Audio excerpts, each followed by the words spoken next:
Meus irmãos, boa noite. Minhas irmãs, boa noite a todos e a todas. Deixa eu abrir rapidamente aqui, né? Vamos auxiliar um pouco. Aí.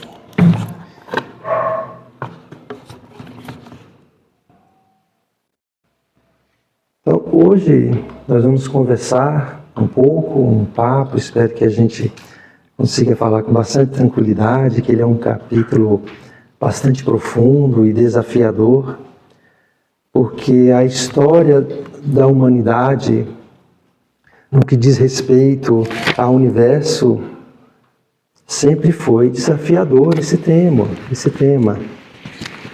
Naturalmente, nós vamos encontrar inúmeros pensadores, inúmeros seres humanos que, em determinado momento, começam a raciocinar a respeito de si próprio, a respeito da vida, e quando estende o pensamento para os céus, para as estrelas, ele percebe que existe um infinito e que até então era inexplicável, né?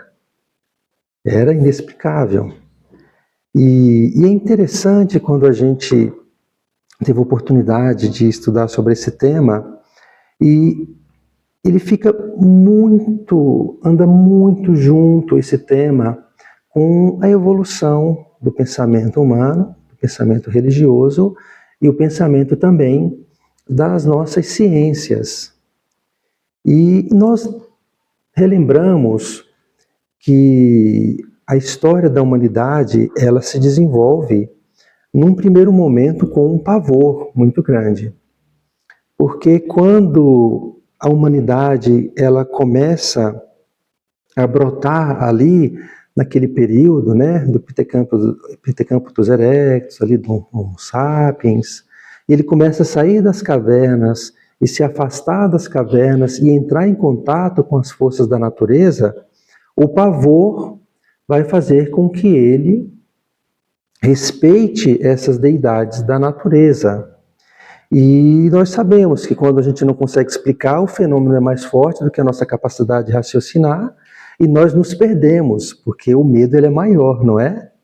Então, vocês imaginem, o ser humano ele começa a perceber que existem forças que são desconexas da natureza. Ele não consegue perceber que os fenômenos climáticos, ora tão aterradores, ele não tem controle, mas eles acontecem e começa a amedrontar-se. Em um outro momento, ele percebe que existem forças também da natureza. E aí ele vai encontrar os maremotos, os terremotos, os furacões. E aí esses fenômenos cíclicos vão amedrontando ele. Mas ele melhora um pouco mais o seu pensamento, a sua capacidade de raciocínio desses fenômenos e começa aí a trabalhar a sua mente e começa a adorar esses fenômenos da natureza. Em uma outra fase ele começa a adorar esses fenômenos, né, que se manifestam nas florestas. Em outro momento ele começa a adorar as montanhas.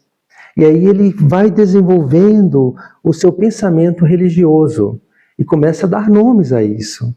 E aí nós temos aí o tradicional, né, denominado o pensamento politeísta, em que os elementos da natureza eram ali aliados e nominados com outros seres. A gente tem Poseidon, a gente tem os Zeus, aliás, né, com o deus dos raios, dos trovões. E aí começa a melhorar um pouco mais o seu pensamento, esse seu pensamento religioso, até chegar naquele momento culminante, que é um passo além do politeísmo, e a humanidade começa a receber ali, de alguma forma, numa civilização específica, a ideia do Deus único, que a gente tem origem aí no povo hebreu.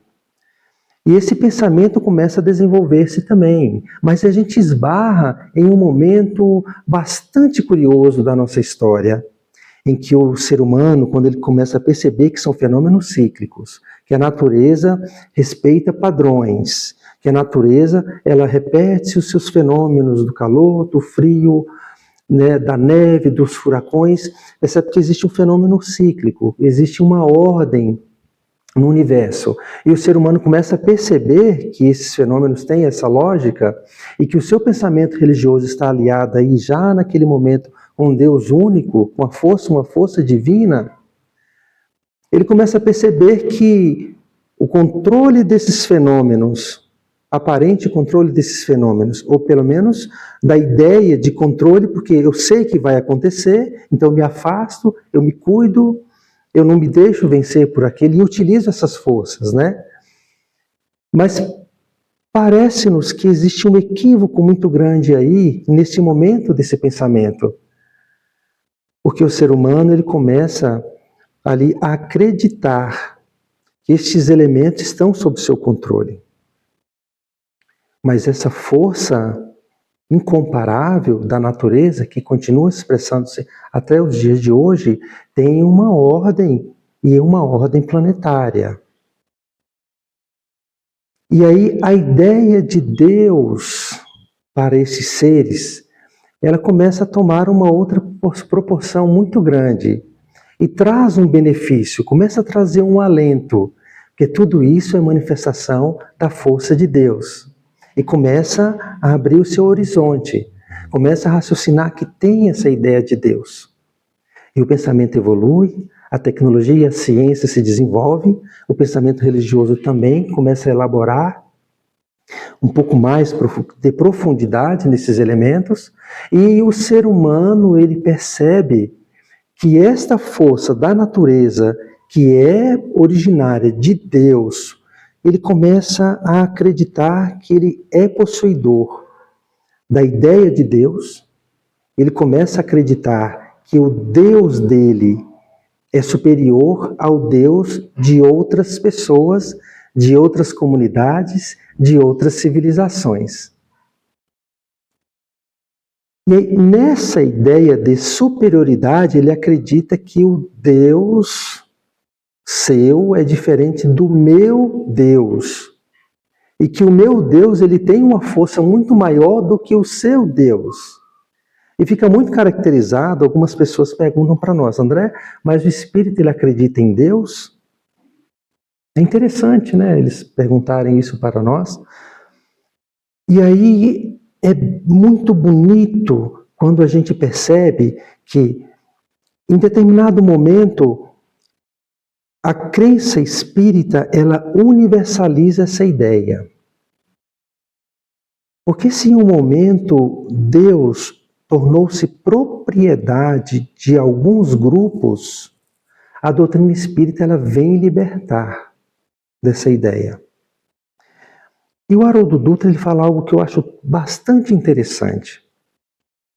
Ele fala assim, crença em Deus, né, neste universo vasto, lindo e infinito, mas ele diz assim, se vier uma civilização visitar o planeta Terra, quem que seria o representante? Será que um católico? Será que um protestante? Alguém na área da filosofia? Um presidente de uma potência mundial? Quem seria? Aí o Haroldo Dutra disse que se chamasse um espírita, ele ia dizer assim para esses seres que estão vindo, olha, o seu Deus é o meu Deus. Então vai com calma que nós somos irmãos. É isso aí. Nós somos irmãos. E essa ideia fica muito caracterizada porque durante muito tempo nós acreditamos que todo o universo foi feito para nós, gente. E Deus fez tudo desse universo infinito apenas para nós.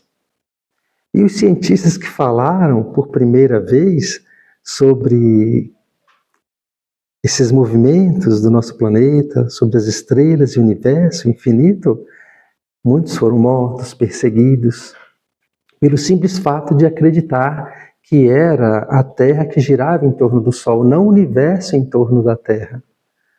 Olha que curioso, né?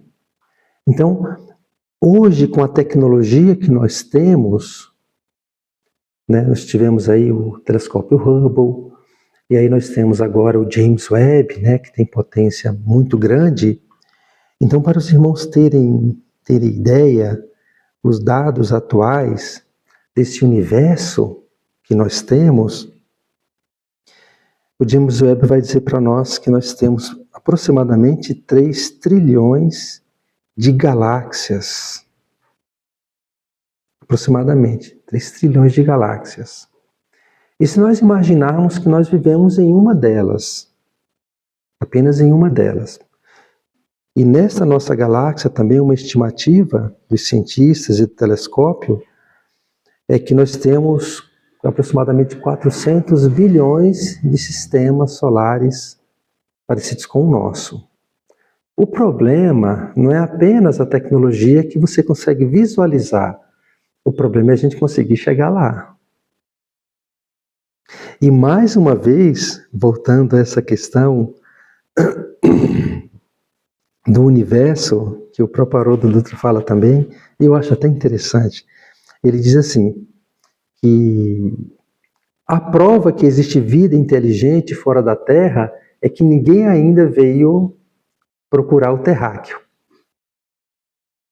Porque vocês imaginem, gente, nesse pontinho, né, essa areiazinha que é o planeta Terra em nossa galáxia, nós já conseguimos, né, ter inúmeras guerras religiosas, perseguições, ideias diferentes, predomínio, né, das civilizações do passado, né, tão potentes, mas que já desapareceram.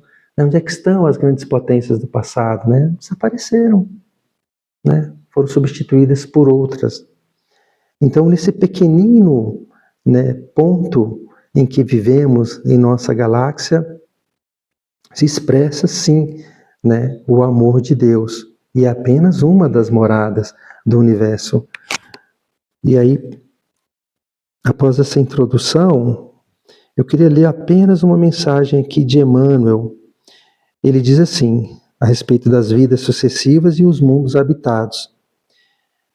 Ele diz assim, alguns estudiosos há muitos séculos guardam as verdadeiras concepções do universo, o qual não se encontra circunscrito ao minúsculo orbe terreno e é representado pelo infinito dos mundos dentro do infinito de Deus.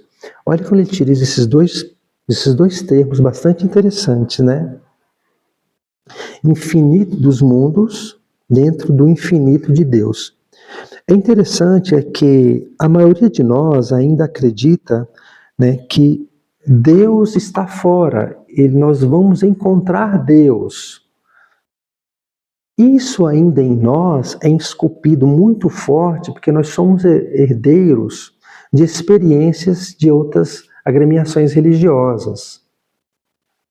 E em realidade, nós estamos imersos em Deus.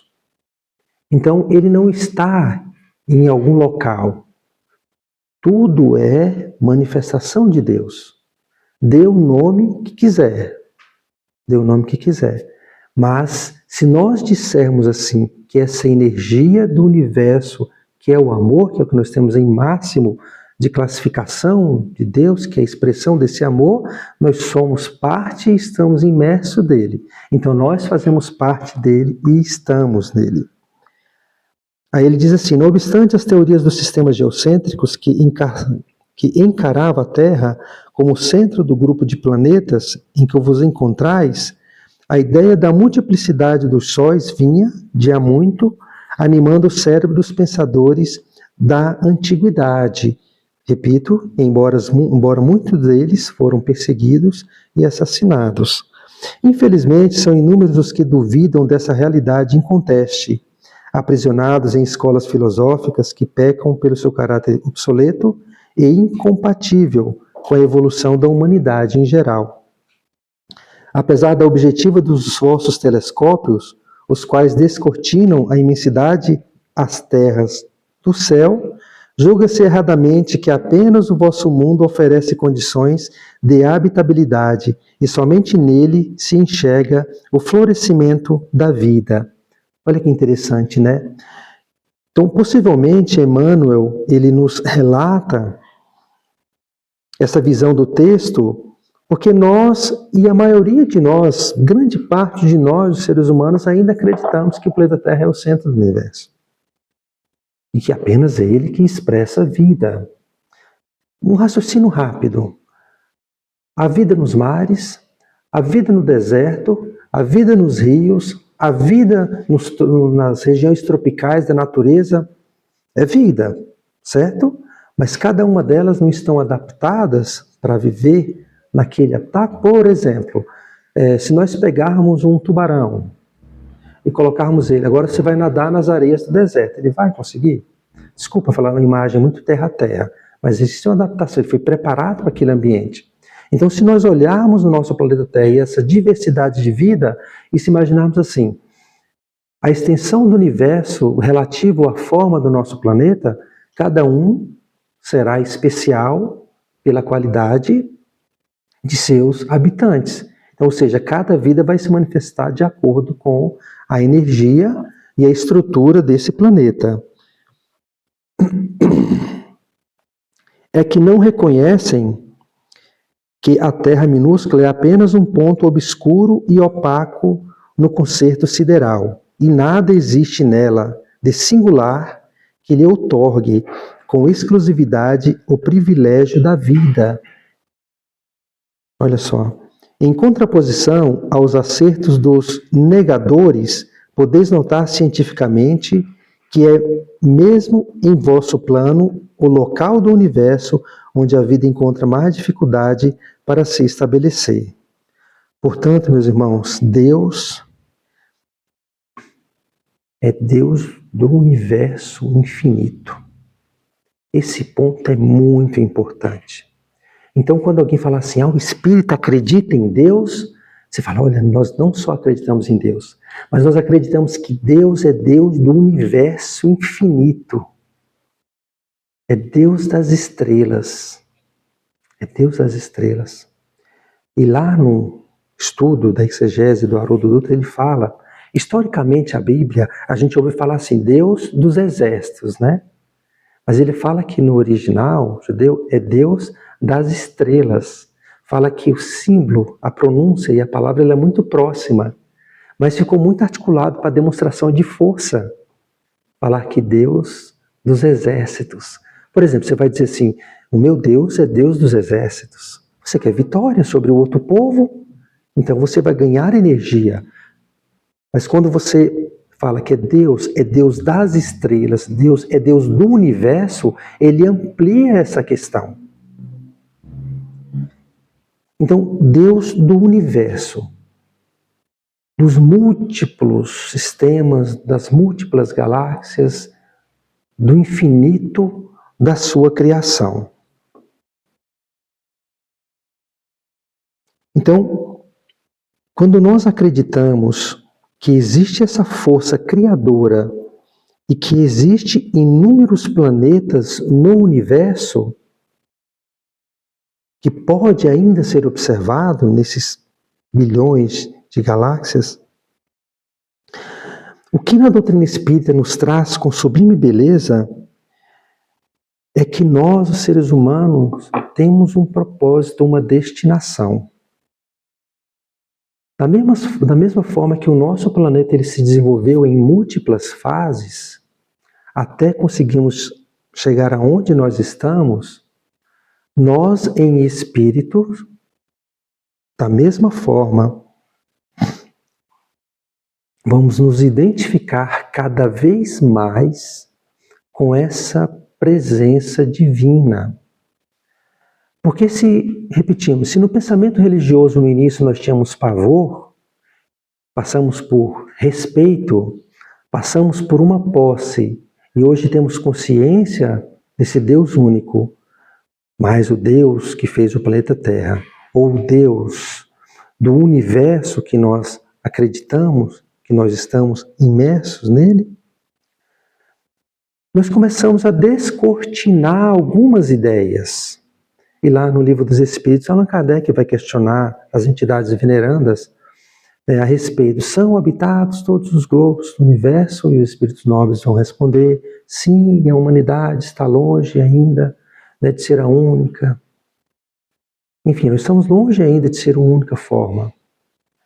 Então, nesse universo infinito, nós temos essa capacidade extraordinária da ideia extraordinária de nós evoluirmos, mas não estacionarmos, esperarmos um julgamento e acabou. A vida física é uma experiência, há uma morte, há um sono, há um julgamento, e há o céu e o inferno, e acabou. Posteriormente, colocaram o purgatório para justificar algumas coisas, o limbo para justificar as crianças, e está aí, ponto final. Ou você vai ficar na adoração eterna do Senhor, ou vai ficar ardendo eternamente no inferno, nas zonas infernais, com a assistência de Deus olhando o seu choro e seu sofrimento. E aí o propósito que nos traz a doutrina espírita, o propósito que nós entendemos de Deus e do seu amor, é essa capacidade que nós vamos conhecer cada vez mais, que nós nos aprofundarmos na ideia de Deus, que ela vai ser relacionada à nossa evolução e nossa capacidade de entendimento. E lá no Evangelho segundo o Espiritismo, Allan Kardec vai nos auxiliar para esse entendimento. E ele vai nos trazer, nesse capítulo, há muitas moradas na casa do Pai. Ele vai trazer para nós uma experiência cumulativa da pesquisa que teve a doutrina espírita. Porque naquele momento em que as mesas girantes e falantes davam respostas e diziam que eram seres espirituais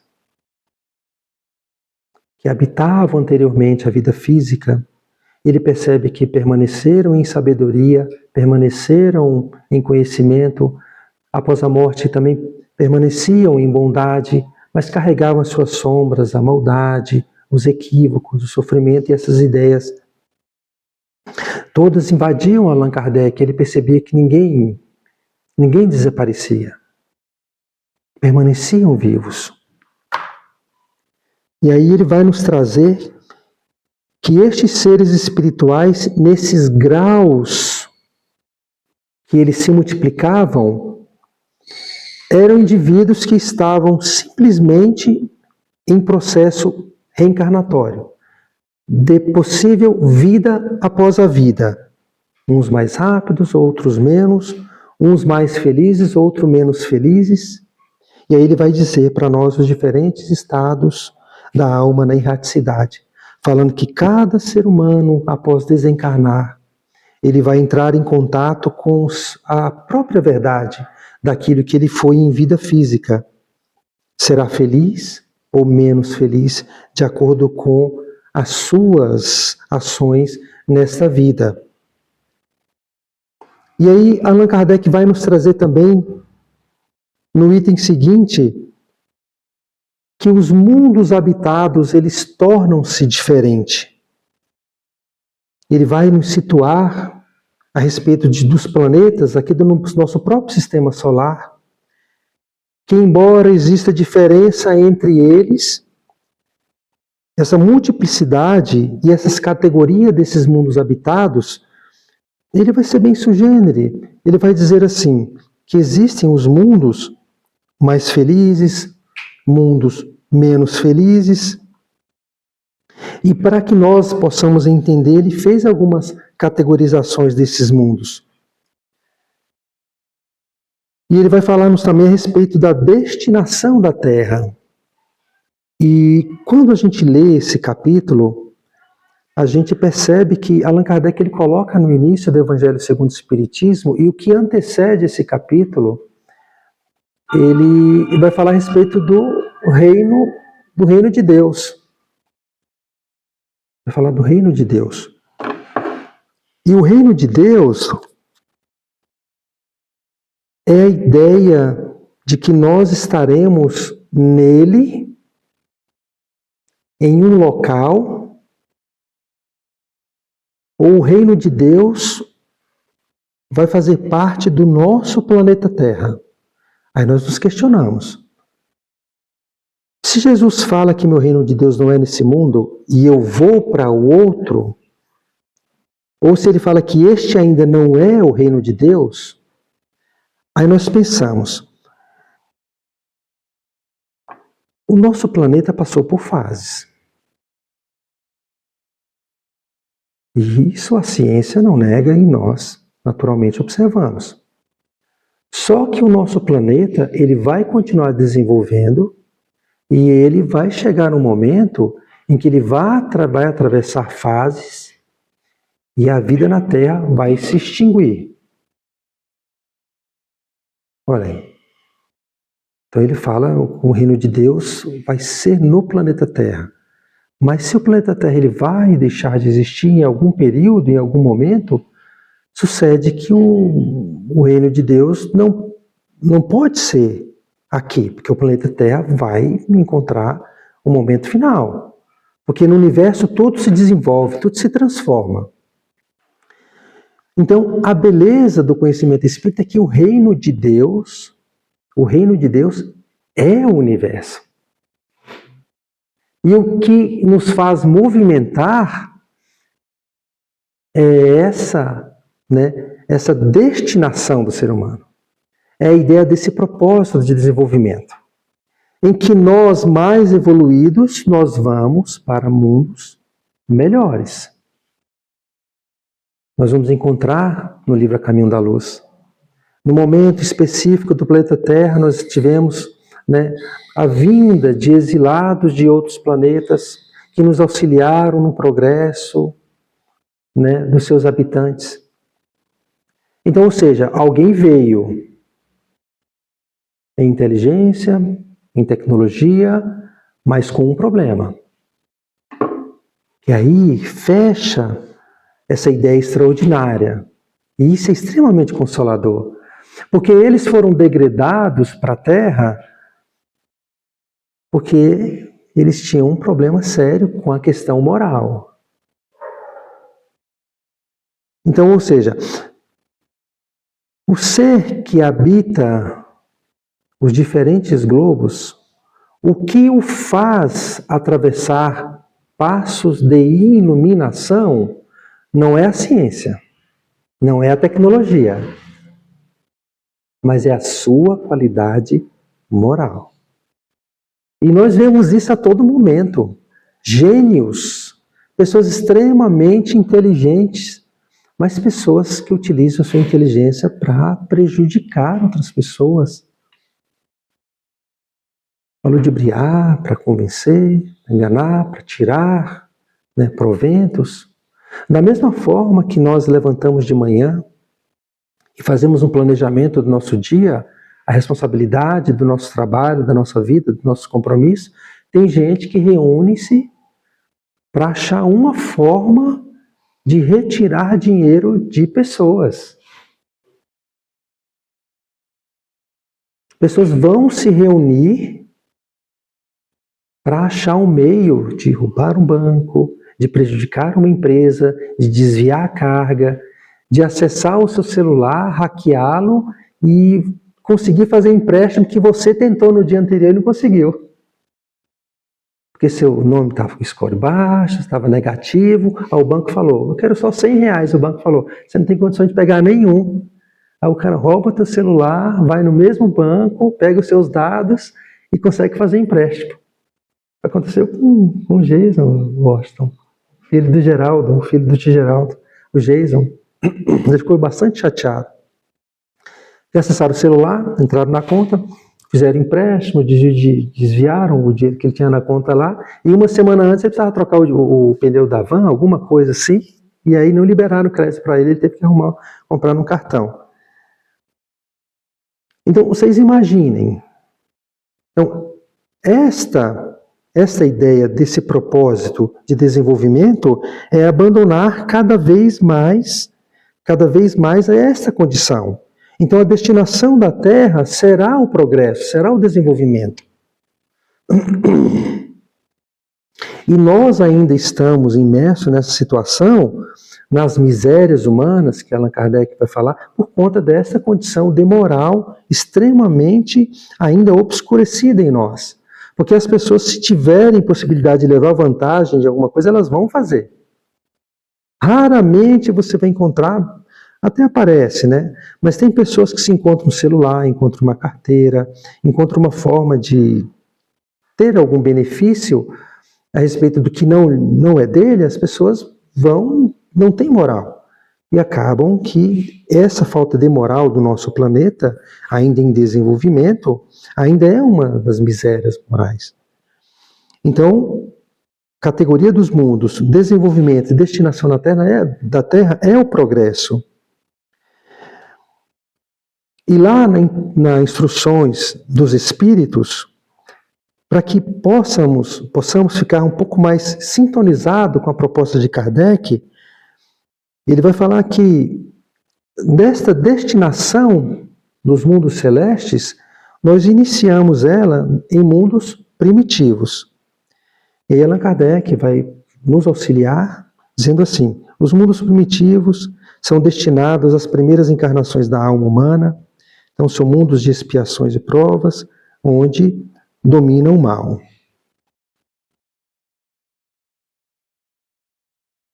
Mundo de regeneração, nos quais a alma que ainda tem o que expiar, aure novas forças, repousando das fadigas da luta. Os mundos ditosos, onde o bem sobrepuja o mal. E por fim, ele nos traz a respeito dos mundos celestes ou dos mundos divinos. Serão as habitações dos espíritos depurados, onde exclusivamente reina o bem. Então nós percebemos que se nós temos essa destinação, o que nos vai chegar no momento final é o mundo celeste, vai depender e vai estar ligado exatamente na nossa capacidade do enfrentamento dos desafios da atualidade. E nesses desafios, nós relembramos que a Terra, ela pertence à categoria dos mundos de expiação e de provas. Razão porque ainda viu o homem a braços com tanta miséria.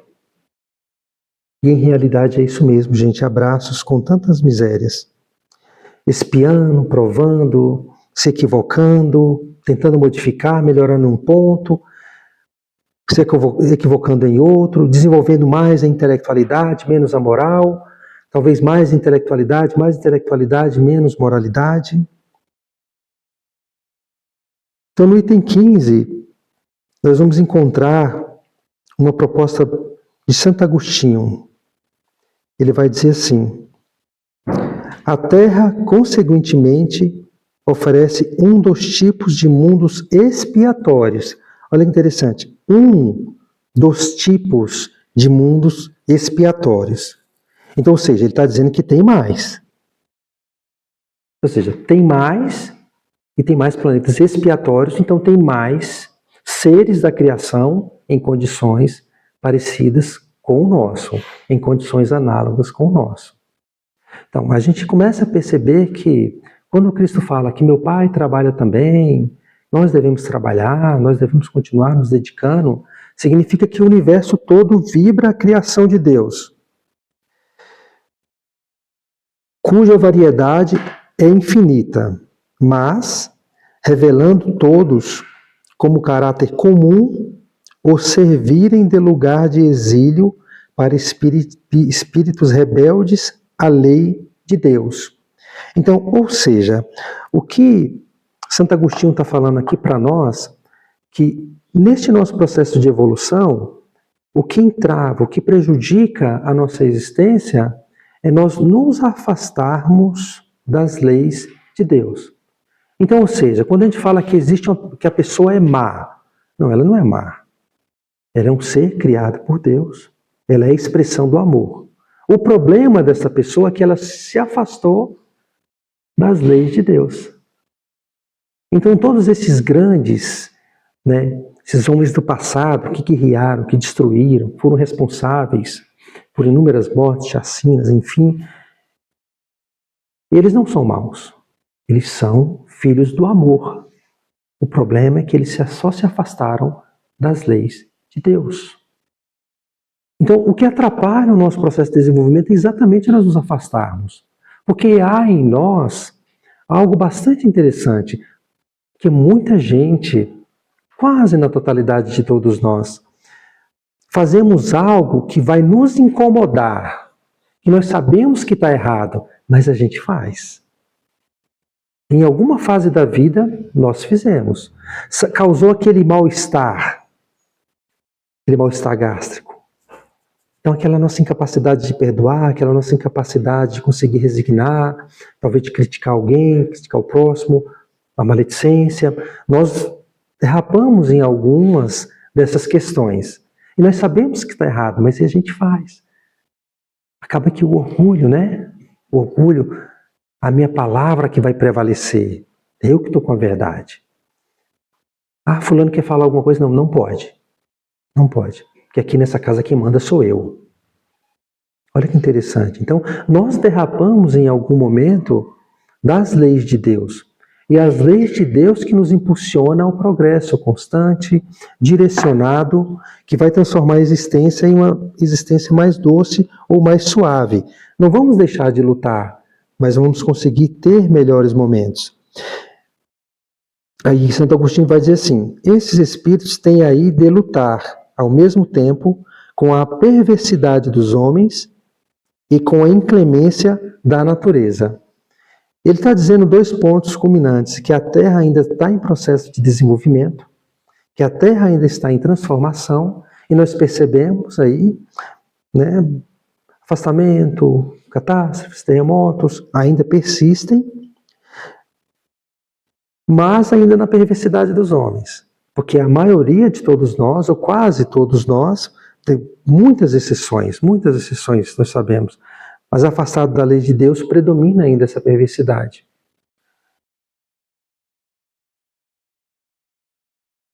Duplo e árduo trabalho que simultaneamente desenvolve as qualidades do coração e as da inteligência.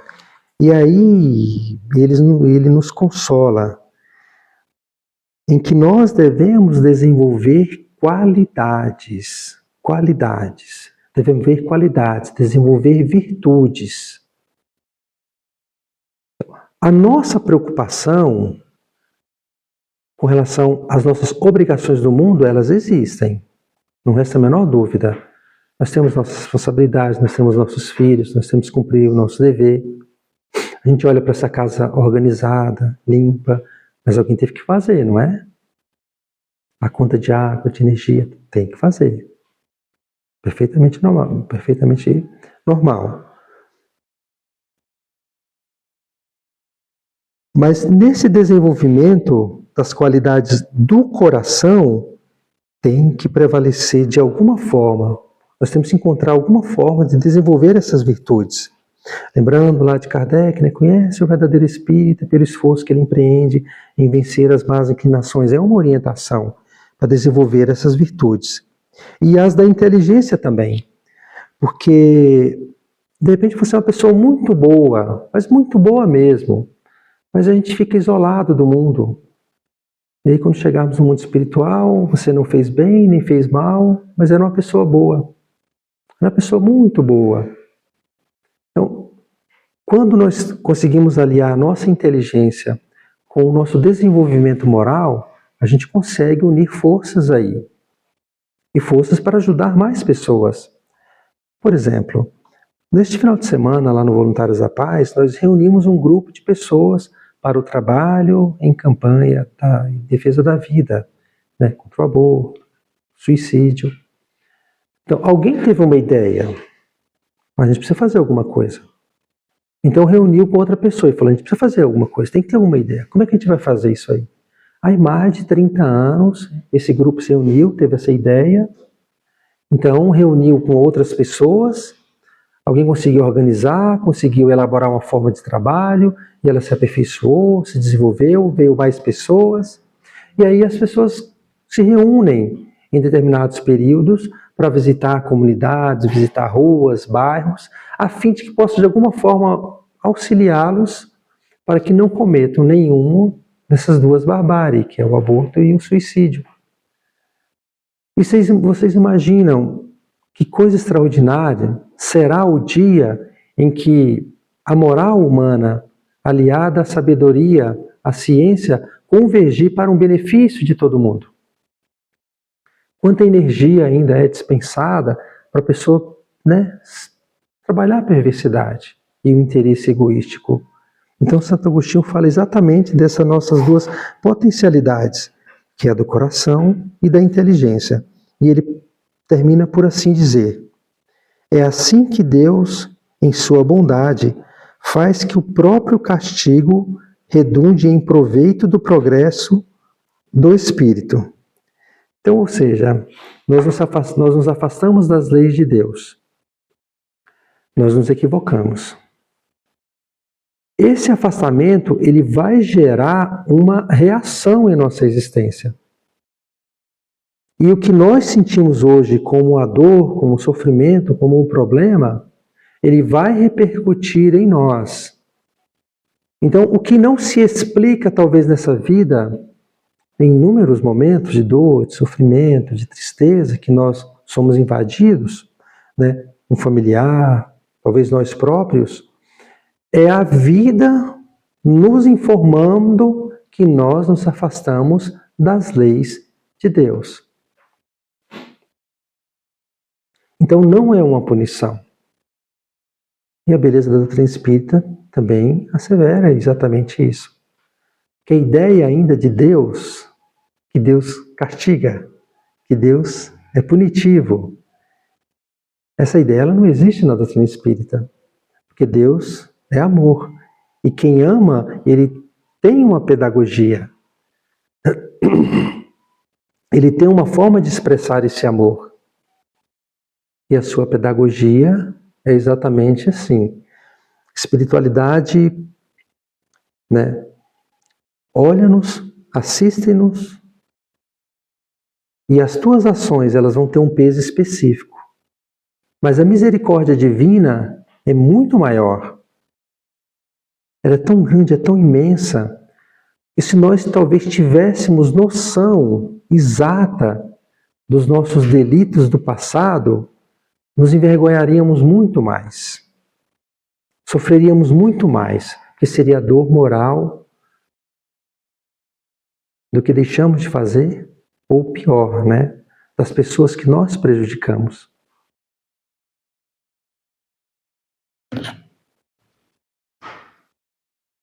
Portanto, meus irmãos, o que vai solucionar a nossa vida futura será o nosso desenvolvimento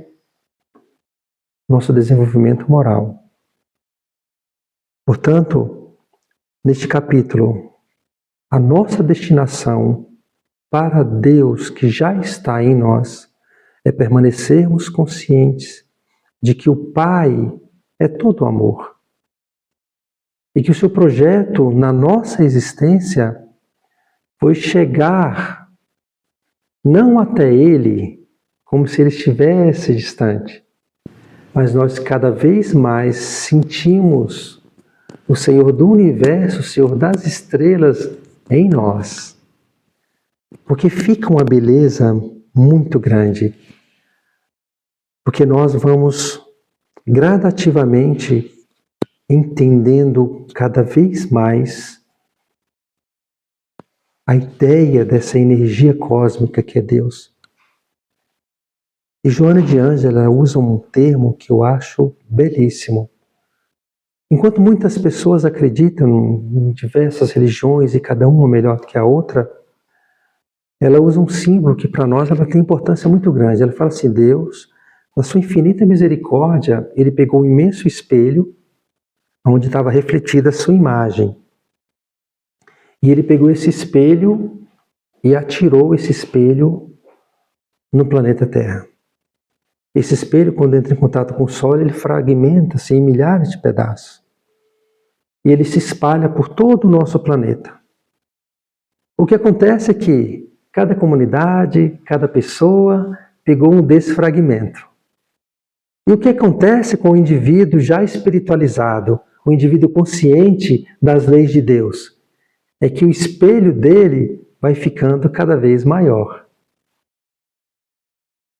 E ele vai conseguir perceber cada vez mais que em suas mãos vai refletir de maneira mais precisa, de maneira maior, a ideia que era de Deus passa a ser a verdade que é Deus. Então, quantos minutos, Austin? Já? Quantos minutos? Mais 5 minutos. 5 minutos? Então tá bom. Muito bem. Eu queria encerrar, então, relembrando o nosso querido Divaldo Franco, que nos deixou e partiu para a espiritualidade, com uma mensagem que ele nos trouxe. E eu tive a oportunidade de memorizar para que, de alguma forma, isso pudesse ser levado a ele em gratidão, devido aos seus mais de 90 anos, né, de vida e uma existência totalmente dedicada ao amor ao próximo, à caridade, à doutrina, à divulgação do Evangelho, e que ele possa receber dos nossos corações o nosso abraço gentil, a nossa gratidão. E o Divaldo Franco, ele inicia esse texto assim: Mohandas Karamchand Gandhi, ou Mahatma Gandhi, teve um dia a oportunidade de dizer: se um único homem atingir a mais elevada qualidade do amor, isso lhe será suficiente para neutralizar o ódio de milhões. Ele diz assim: João, o apóstolo amado, teve a oportunidade de dizer: Deus é amor. Ele diz assim: eu ensejo em lhe dizer que o amor é a alma da vida, porque é a alma de Deus. O hálito divino que tudo sustenta e que mantém é o amor. Por essa mesma razão, a vida somente tem um sentido, que é amar. Enquanto esperamos ser amados, não atingimos a maioridade espiritual. O homem nasce, cresce, agiganta-se, plenifica-se quando ama. Ele diz assim: porque em todo o universo vigem a mensagem transcendente do amor de Deus. E já que estamos íncitos na criação de Deus, o amor de Deus está em nós. E nós somos essa criação de Deus. Somos essa expressão do amor de Deus. Então, desenvolver, meus irmãos, as qualidades morais é acreditarmos neste amor e nessa nossa capacidade de amar. Porque nós ainda fomos educados, ainda esperando sempre ser amado, né? Nunca nós nos dedicarmos, dar esse salto a mais no amor de Deus. Então a gente ainda espera ser arrebatado, espera ser convidado. E enquanto o Pai nos ama de tal forma que nos dá toda uma oportunidade de vivermos essa relação com o Evangelho, essa relação com o Evangelho de Deus. E Cristo é o caminho, ou a referência desse Evangelho. É o Cristo que nos trouxe a mensagem, mas é o Evangelho de Deus. E nós acreditamos, os espíritas, que o Evangelho de Deus, ele não foi trazido aqui para um grupo de pessoas, para o espírita, para o evangélico, para o católico. O Evangelho de Deus foi trazido para toda a humanidade. Que o projeto do Pai é que nós possamos, em algum momento, estarmos juntos nos mundos celestes. Jesus nos abençoe.